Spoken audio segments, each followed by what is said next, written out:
मृत्यु का भय, एक प्रेरणादायक कहानी। भूमिका। ये कहानी एक युवक की है जो मृत्यु के भय से ग्रस्त था। हर रात उसे लगता कि उसकी मौत निकट है। उसकी घबराहट इतनी बढ़ गई कि वह अपनी सामान्य जिंदगी भी नहीं जी पा रहा था। उसने कई विद्वानों से सलाह ली, लेकिन कोई समाधान नहीं मिला। अंततः वह गौतम बुद्ध के पास गया, जहां उसे अपने भय से मुक्ति मिली। पहला दृश्य, भयग्रस्त युवक। बनारस के एक छोटे से गांव में अर्जुन नाम का एक युवक रहता था। वह हर समय मृत्यु के डर से परेशान रहता। जब भी कोई बीमार पड़ता या किसी की मृत्यु होती तो वह डर से कांपने लगता।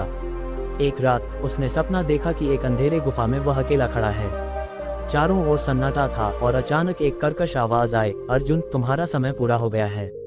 वह चीखते हुए उठा और पसीने से लथपथ था।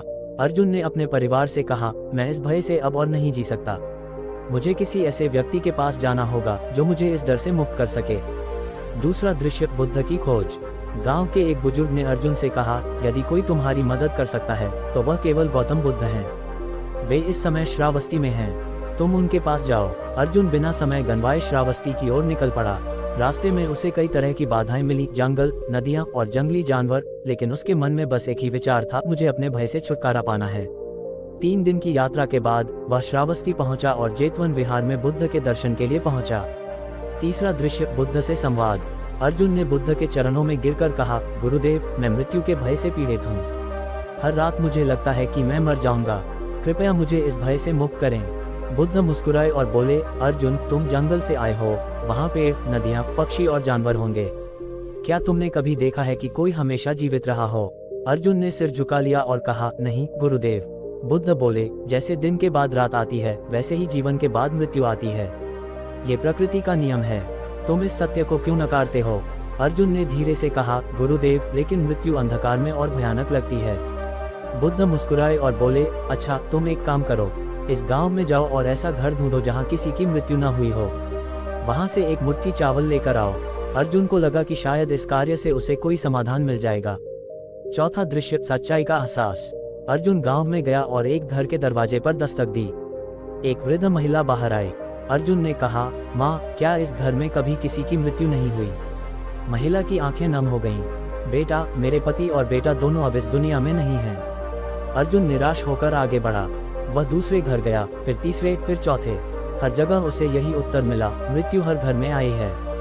धीरे धीरे उसे समझ में आने लगा कि जो चीज अटल है उससे डरना व्यर्थ है। उसने महसूस किया कि वह अकेला नहीं है जो इस सत्य से गुजर रहा है। पांचवां दृश्य, मृत्यु का भय समाप्त। शाम को अर्जुन वापस बुद्ध के पास पहुंचा। उसके चेहरे पर शांति थी। बुद्ध ने पूछा, क्या तुम्हें कोई ऐसा घर मिला? अर्जुन ने सिर हिलाया और कहा, गुरुदेव, मैं समझ गया हूँ।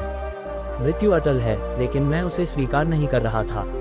हर कोई इस सत्य से गुजरता है। अब मैं इस डर में नहीं जीऊंगा, बल्कि अपने जीवन को सार्थक बनाऊंगा। बुद्ध ने मुस्कुराकर कहा, बिल्कुल सही।